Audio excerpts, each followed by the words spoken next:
long battle against himself. Join me as we dive into Casey Jones' journey of self-control in the 2003 series. Casey Jones had been adapted a few times before the 2003 series, with various degrees of faithfulness to the original. When Lloyd Goldfine took on the 2003 TMNT series, his goal was to stay close to the creator's original vision, but changes had to be made to fit Saturday morning TV.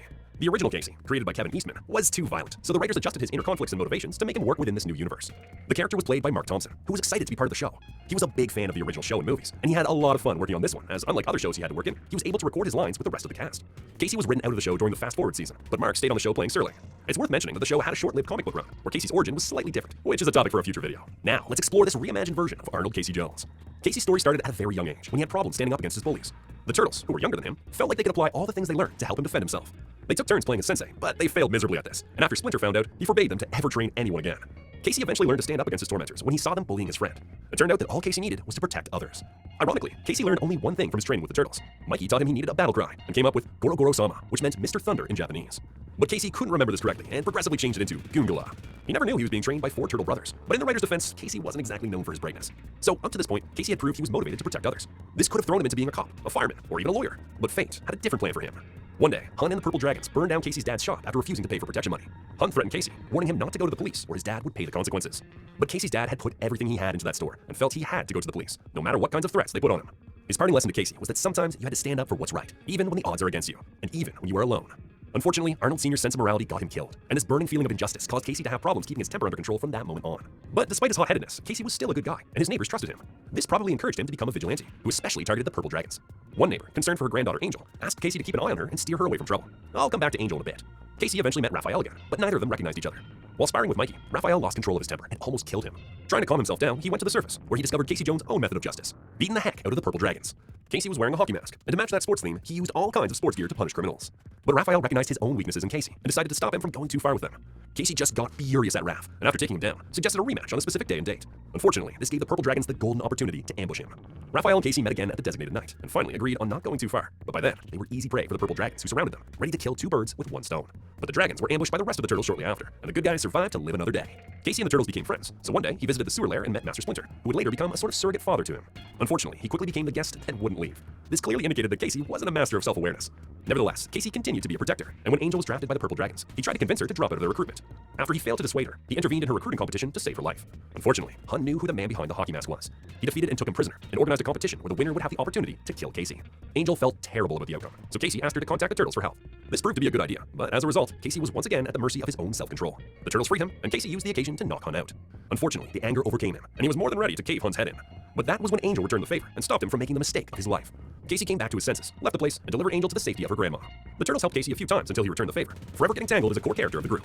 This happened during the invasion of the Foot Clan to the Second Time Around store. Not only that, but after they escaped, knowing they had no safe place to stay, they went to his grandma's farmhouse in Northampton. It's worth mentioning at this point that Casey and April felt attracted to each other from the moment they met. However, April didn't want to entertain the idea, as Casey would always end up being an annoyance. But spending time together not only increased her tolerance towards Casey, she actually started to see another side of him. He wasn't very bright, but he had a heart of gold. Their relationship started slowly and was met with an outstanding diversity of problems. On one occasion, Casey's mom stopped by the farmhouse unannounced, under the false premise that April was Casey's fiancée. Despite being a pain in the behind, Casey's mom approved of April, even if she was being helped in the shadows by a giant turtle and a rat. She was also smart enough to realize Casey wasn't really engaged. Not all of Casey's relatives were as helpful. While the Turtles and Splinter were recovering from their battle with the Utrum Shredder, Casey's troublemaking cousin Sid showed up at the farmhouse. Sid was looking for the loot their grandfather allegedly stashed after robbing a train.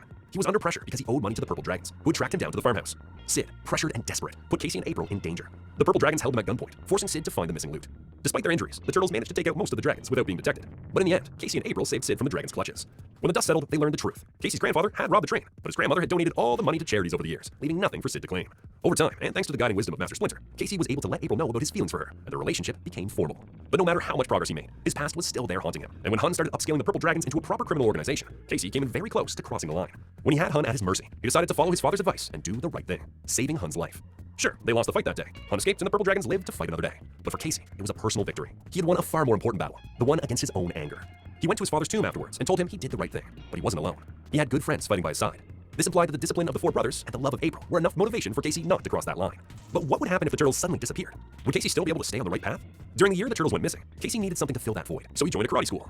Not only was Master Khan's dojo a front for the Foot Clan, but it was also an elaborate operation to brainwash Casey and use him as a sleeper agent in case the Turtles ever returned. And once they finally did, Casey had no choice but to let Khan know about it. Fortunately, April knew something was off, and after alerting the turtles, they freed Casey from Khan's control and took down his operation. Ironically, not only was this mission a failure for the clan, but they also trained Casey in karate, making him even more menacing. With the turtles back, Casey realized it was time to tie the knot with April, so he asked Raph for help finding a good engagement ring. Unfortunately, they got themselves involved in ongoing drama between the owner of the store, Mr. Sun, and the Purple Dragons. Mr. Sun gave Casey a special ring for free, just so that the dragons couldn't get their hands on it. Casey didn't think twice about it, and finally proposed to April, telling her that being a fighter wasn't enough if he didn't have someone to fight for. April said yes, and he slipped the ring on her finger. But soon after, strange things started happening. The ring's mystical power began to overwhelm April, gradually turning her into a dark version of herself.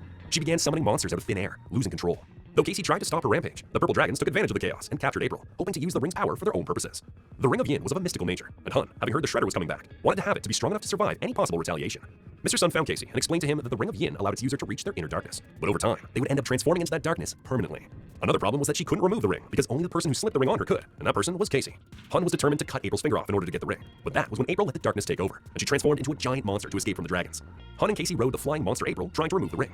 They fought over it, but Casey eventually threw Hun off April's arm and successfully removed the ring. Mr. Sun took the ring back and replaced it with a new one that April liked. This meant that the wedding was back on track. Casey and April decided to get married at the farmhouse in Northampton, surrounded by close friends and family. Among the guests were Casey's mom, his cousin Sid, Angel, Professor Honeycutt, and other familiar faces from their adventures. The ceremony was set to take place in the barn, which had been beautifully prepared for the occasion. However, just as everything seemed to be going smoothly, the Foot Clan discovered their location and launched an attack. As if that weren't enough, Casey was wrestling with his own doubts about getting married, questioning whether he was ready for such a big step. The sudden appearance of the Cyber Shredder threw everything into chaos, and the barn came crashing down during the battle. The turtles and their allies managed to defeat the Cyber Shredder, but the ceremony had to be moved outdoors due to the destruction. In the end, with the chaos behind them, Professor Honeycutt officiated the ceremony. Despite all the interruptions and challenges, Casey and April finally said their vows, officially becoming husband and wife. Given what we know of the future, thanks to the Fast Forward season, April and Casey remained married and had children. In fact, it was their great-grandson Cody who accidentally transported the turtles 100 years into the future. The 2003 version of Casey Jones offers a fascinating contrast to his original comic book counterpart. In the comics, Casey was portrayed as a darker reflection of Raphael, both struggling with controlling their rage. In the pivotal story Shades of Grey, Casey's temper led him to accidentally kill someone, a traumatic event that haunted him for the rest of his life. The 2003 series, however, gave Casey a chance to avoid that tragic fate. While he constantly battled his anger, his journey was about learning restraint and fighting for what was right, rather than hitting rock bottom and learning from it. Another key difference lies in their motivations. The original Casey was driven primarily by a desire to punish criminals, often fueled by what he saw on TV, and perhaps influenced by his early encounter with Hun. The 2003 version, on the other hand, was motivated by something deeper, his desire to protect others. Shaped by his father's teachings and the influence of the turtles, this Casey was driven by a sense of responsibility and morality, not just the need for vengeance. Do you prefer this version of the character? Or do you think Casey needed to cross the line to learn about self-control? Let me know in the comments. Thanks for watching. See you in the sewers.